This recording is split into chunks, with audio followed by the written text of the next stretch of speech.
방금 전 국회 과학기술정보방송통신위원회 소위가 데이터 3법 중 하나인 정보통신망법을 통과시켰습니다. 이로써 발의된 지 1년이 넘어서야 겨우 국회 의문턱을 통과한 것입니다. 국회 방송통신위원회가 데이터 3법 중 하나인 정보통신망법 처리에 나섰습니다. 이제 1년 만에 됐는데요. 이 법안 통과 소식이 제가 들어오기 전에 방금 그 소위에서 이제 통과된 것으로 나왔거든요. 예. 그 소위는 이제 또 전체 회의를 남겨두고 있고, 그리고 이 두 가지 법, 그러니까 개인정보법하고 신용정보법은 이미 이제 상임위를 통과했거든요. 예. 네. 먼저 이 데이터 3법의 통과 필요성에 대해서 시청자 여러분들께서는 또 어떻게 생각하실지도 궁금한데요.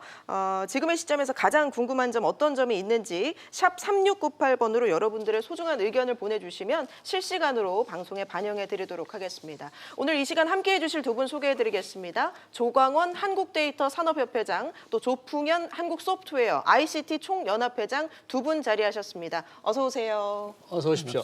반갑습니다. 자, 국회 오늘 데이터법 방금 말씀드렸는데 이제 소위만을 통과했어요.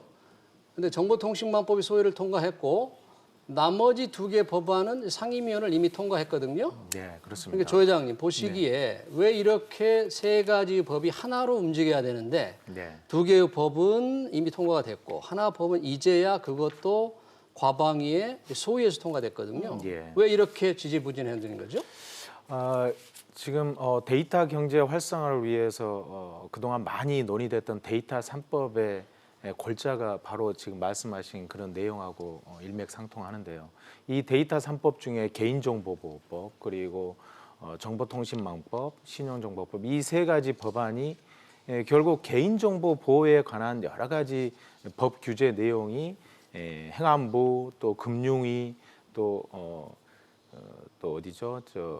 행안위, 금융위, 정보통신부, 과방위 이런 각각 나누어져서 법과 규제가 중복돼서 있기 때문에 네. 기업들이 데이터를 활용해서 하는 사업이나 이런 데 규제를 많이 받고 네. 있고 한계가 많이 겪고 있는 상황이었거든요. 그래서 이 데이터 3법은 각각 따로 처리되는 것보다 네. 같이 한꺼번에 통과가 돼야만 네. 그야말로 데이터 3법의 의미가 있는 거죠. 네. 그래서 지난번 법사위에서 정보통신망법을 제외한 개인정보보호법과 신용정보법에 대한 건 법안 소위 통과가 됐기 때문에 그걸 전체위에 올린다고 했지만 그때 여상규 법사위원장께서 그 정보통신망법까지 올라오면 네. 같이 그거를 논의해서 처리하도록 하자 그런 얘기를 한 걸로 제가 알고 있습니다. 예. 네. 조풍현 회장님, 그 정보통신망법이 다른 두 개 법보다 늦게 통과된 이유, 또 다른 이유가 있습니까? 예, 그 EU 수준의 그 GDPR, 네. 이 개인정보 GDPR이 네. GDPR, 네. 개인정보법이 무슨 뭐 그렇게 혁신적이고 그런 것은 아니라고 생각합니다. 아주 기본적인 데이터 산업과 데이터를 거래하기 위해 네. 데이터 산업 육성과 데이터 거래를 위해서 아주 기본적인 법인데 우리나라는 이게 법이 세 개 부처로 나눠져 있습니다. 네, 네. 그래서 이번에 좀 어려움이 있었던 것 같고요. 아주 그 기본적인 건데 이제 그 여기에서 담고 있는 것은 조직에 대한 것이 하나가 있습니다. 그러니까 개인정보 보호에 대한 관리 감독, 네, 네. 그 조직에 대한 독립성 이 부분이 이제 하나가 있고요. 그다음에 두 번째는 그 개인정보에 대한 비식별화와 그 비식별화했을 때 재식별에 대한 이 부분. 세 번째는 이걸 활용적인 측면에 기존에 이제 통계나 연구나 그 기타에 대해서 이게 활용할 수 있는 이런 네네. 세 개의 부분이 이제 담아져 있는 네, 네. 아주 그 매우 기본적인 법이라고 이렇게 생각이 듭니다. 네, 네. 예.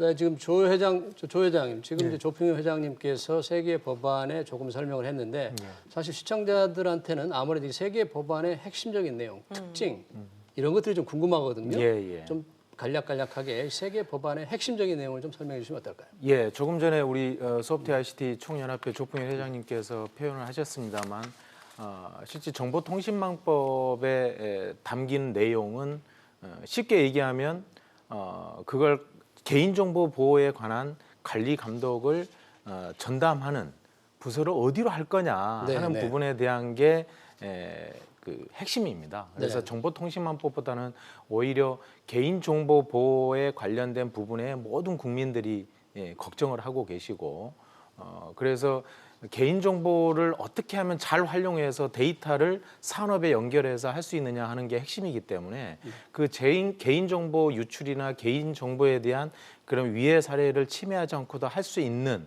그 부분을 담고 있는 법안이 개인정보법이었는데 그 부분이 비식별 아까 표현을 하셨는데 가명 정보를 이용을 해서 예. 가명 정보라고 하는 거는 조광원이라는 사람이 지금 해화동에 살고 있고 이 사람이 나이가 어떻고 이런 개인적 뭐 전화번호가 네. 어떻고 뭐 주소가 어떻고 이런 정보들이 있지 않습니까? 예. 이런 내용들을 알아볼 수 없게끔 그런 정보로 바꾸어서 아예 식별하지 못하도록 만드는 네네. 정보로 만들어서 그런 개인 정보를 활용을 해서 여러 가지 그 사람이 지금 금융 정보를 활용하고 있는 거, 통신 정보를 활용하고 있는 거 굉장히 많은 데이터를 생산하고 있지 않습니까? 예, 예. 그런 데이터를 잘 분석을 해서 새로운 상품을 기획한다든가 새로운 서비스를 창출한다든가 또는 공익 서비스에 공익 차원에서 활용한다든가 이런 얘기들을 계속 창출할 수 있는 거죠. 그래서 그 개인정보가 결국 핵심입니다. 예. 그다음에 신용정보법은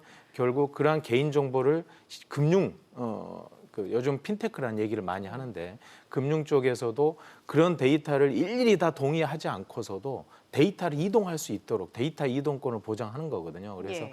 그런 금융 신용 정보들 잘 아시는 내용일 겁니다. 뱅크샐러드를 들어보셨을 겁니다. 네, 뱅크샐러드라는 네. 앱이 있는데 그 휴대폰에 자기의 개인 금융 여러 가지의 자산들을 네, 하나의 앱에서 여러 가지 정보를 종합적으로 확인하고 분석하고 하는 그런 앱인데 그런 뱅크샐러드와 같은 그런 서비스가 되기 위해서는 제가 일일이 모든 금융기관에 가서 공인인증서 깔아서 뭘 깔고 해서 다 동의하고 이럴 필요 없이 네. 어느 한 곳에 내가 동의하겠다라고 한다면 내 예. 개인정보에 대해서 금융정보를 금융자산정보를 모든 금융기관에 알아서 다 취합해 와서 서비스를 해달라. 이거는 내 마이데이터, 그러니까 내 개인 정보에 대한 내 주권이거든요. 그거를 활용할 수 있게끔 만들게끔 법적으로 보장하게끔 하는 거죠. 그래서 한 곳에만 그 동의를 하면 모든 곳에 내 개인 정보를 다 끌어 모아서 서비스를 할 수 있게끔 가능하게 하는 거죠. 그래서 예. 뱅크샐러드의 김태훈 대표도 제가 개인적으로 우리 협회 부회장사이기도 한데 지금 스크래핑 기술을 이용을 해서 서비스를 하고 있습니다. 그 이제 네. 기술적인 스크래핑 용어인데, 기술이라면? 예. 예. 그러니까 데이터를 긁어 모으는 그런 기술인데, 그래서 그건 어떻게 보면 우회한 기술이거든요. 그런데 해외 금융 그런 핀테크 기술들은 보면 자유롭게 데이터를 다 거래하고 주고받고 하고 있습니다. 그러니까 개인이 지금 법안이 동의한다면. 통과되지 않았기 때문에 그런 그런 우회적인 할 수가 없는 어쩌면 거죠. 뭐 변칙은 아니겠지만 예, 그런 대안 짓을 한다 기술을 이런 가지고 얘기네요. 하고 있는 거죠. 네. 예, 그래서 뱅크샐러드 입장에서도 만약 이런 데이터 3법 통과가 안 된다면 결국 해외 그런 핀테크 기업에 다 묻히게 되고 말 거다. 그래서 해외 기업과 경쟁을 할 수도 없고 그래서 굉장히 그런 고뇌에 차 있는 나날을 보내고 있다 하는 그런 얘기를 하신 바가 있습니다. 네. 알겠습니다. 조풍영 회장님, 지금 이 데이터 3법 외에도 소프트웨어 산업진흥법 이게 국회 계류 중이라고 하는 게 어떤 법을 얘기하는 겁니까?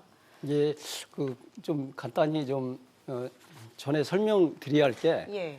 지금 이제 데이터 산업이 육성이 되기 위해서는 기본적으로 거기에 대한 이제 이런 소프트웨어 솔루션이라든가 소프트웨어 기술 외에 이제 이런 것을 사람을 투입해서 개발하는 이런 산업들이 발전이 돼야 합니다. 네. 그런 이제 지금 데이터 3법 데이터에 대해서만 이번에 이게 명문화되고 관리하고 절차 이런 것들을 담은 건데 이제 사람이나 이 기업들이 들어가서 일하고 그거에 대한 대가를 받고 이런 부분들 전반적인 부분을 이제 담고 있죠. 또 소프트웨어에 대해서 지적 재산권이라든가 이런 부분.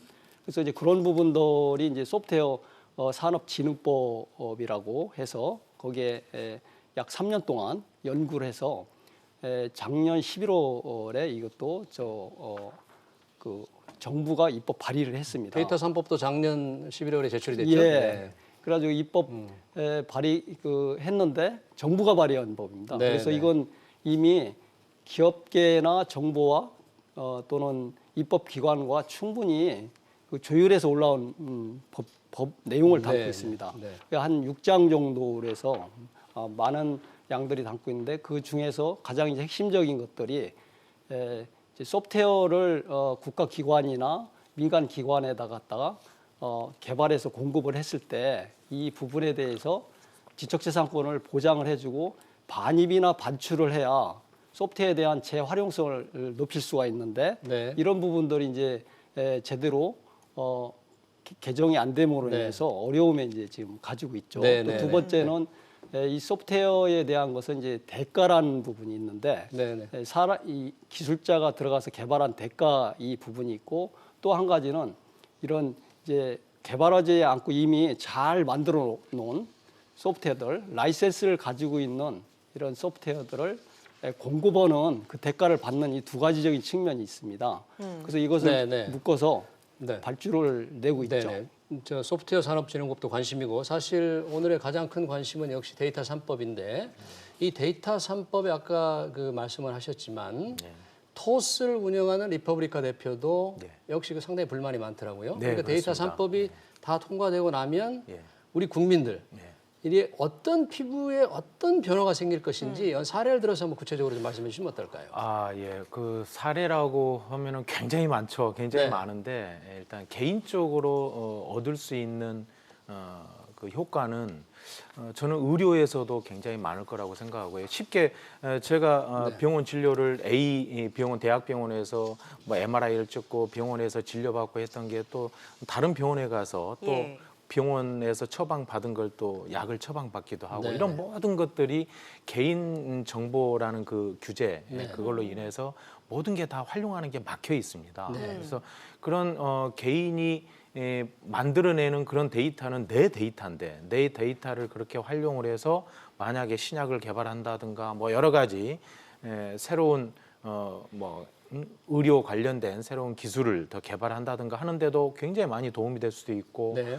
또 내가 개인 데이터를 가지고 내 개인 정보를 이렇게 활용해서 이렇게 써라라고 내 그걸 동의를 했다면 그런 데이터를 활용해서 만들어진 부가가치에 대해서 개인한테도 프로핏을 돌려줘야 된다는 네, 거죠. 네. 그래서 그게 바로 마이 데이터라는 본인 데이터라는 그런 컨셉인데 자기 이게 정보 관련. 그렇죠. 네. 자기 정보의 주체는 자기지 않습니까? 조 회장님, 예. 그 마이데이터가 지금 자기 정보 관리하는 건데 네. 우리 시청자들을 위해서 그 마이데이터를 활용해서 어떻게 산업이 이루어질 수 있는지 좀 설명해 주세요. 예, 지금 아까 말씀드린 그 뱅크 샐러드도 결국 마이 데이터에 네. 해당되는 거고요.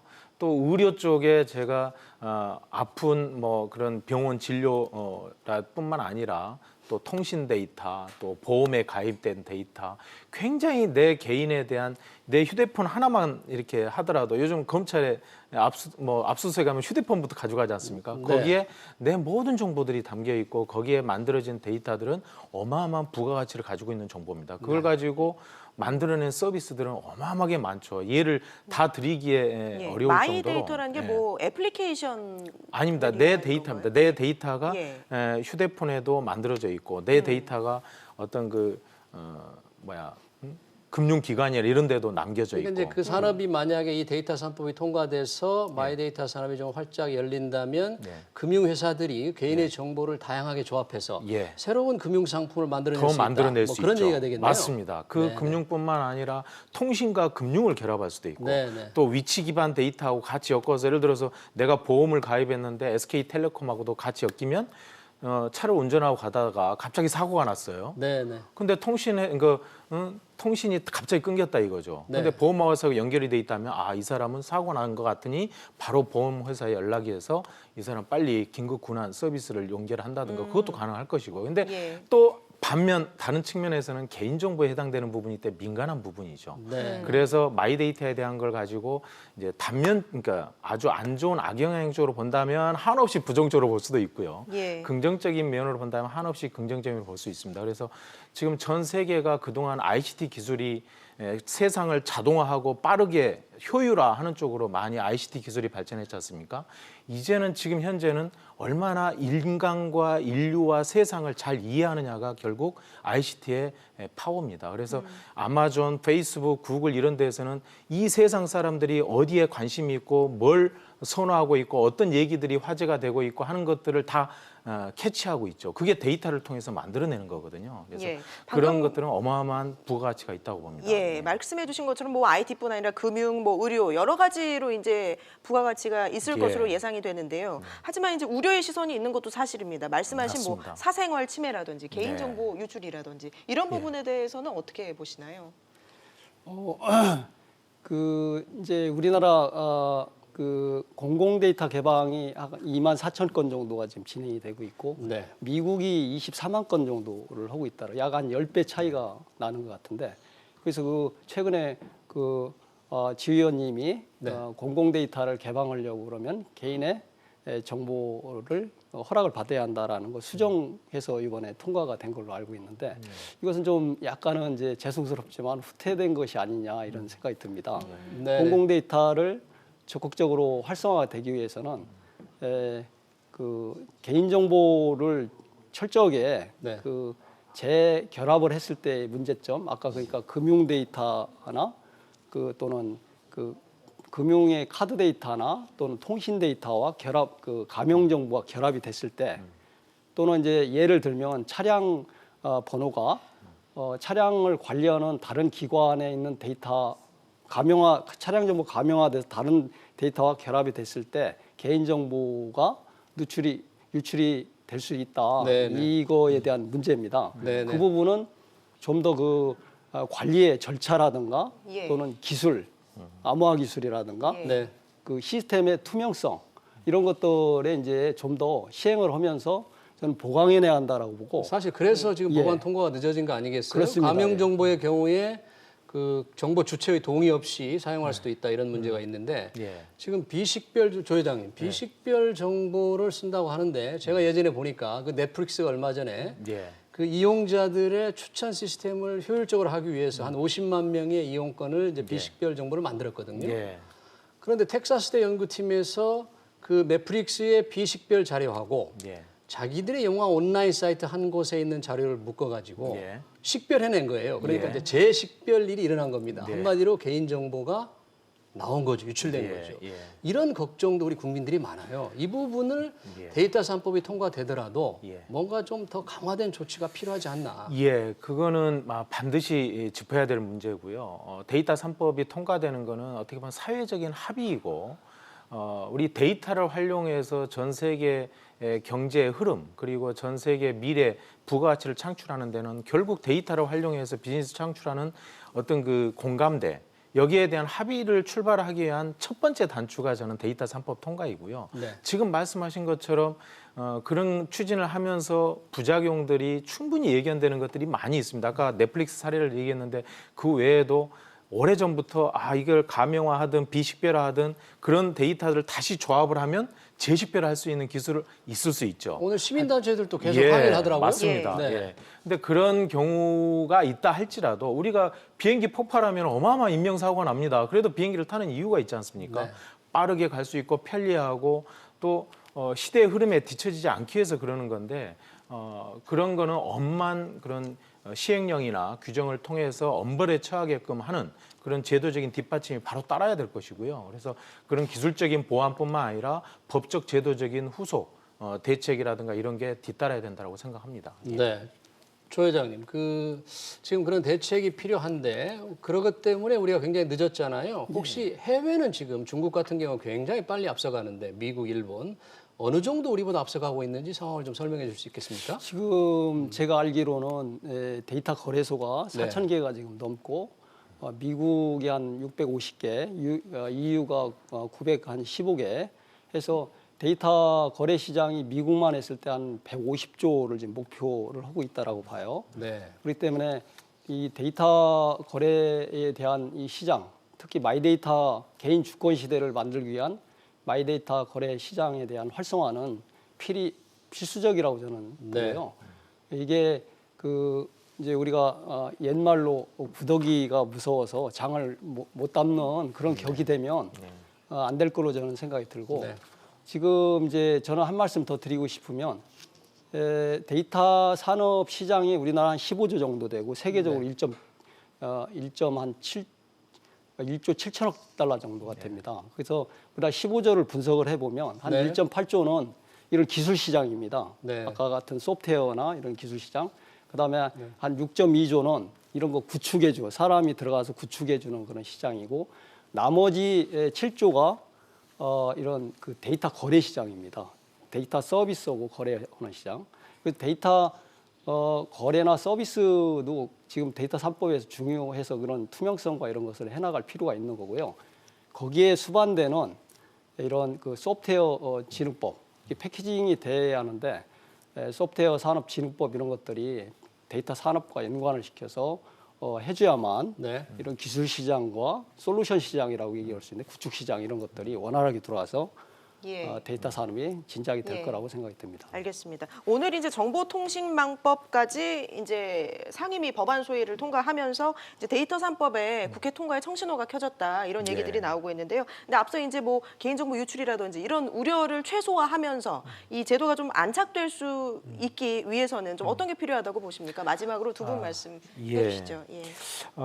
아무튼 제가 아까 잠깐 말씀을 드렸습니다만 데이터 사업 그러면 일반적으로 모든 국민들이나 그동안 언론이나 이렇게 조명되는 걸 보면 개인정보 보호라는 게 가장 먼저 떠오르는 키워드 같아요. 그래서 개인정보 유출 또 이게 또 바로 연관돼서 생각을 하고 그걸로 인해서 이제 발목을 잡으면서 우리의 미래 성장 동력 우리가 5년 전, 10년 전만 해도 IT 강국이었습니다. 그리고 세계 최고의 인터넷 네트워크 인프라를 갖춘 나라이고 또 반도체 기술을 세계 최고의 기술을 가지고 있었고 또 우수한 인재들이 많고 거기에 또 전 세계에 내놓을 만큼 데이터 개방 지수가 전 세계 1위거든요.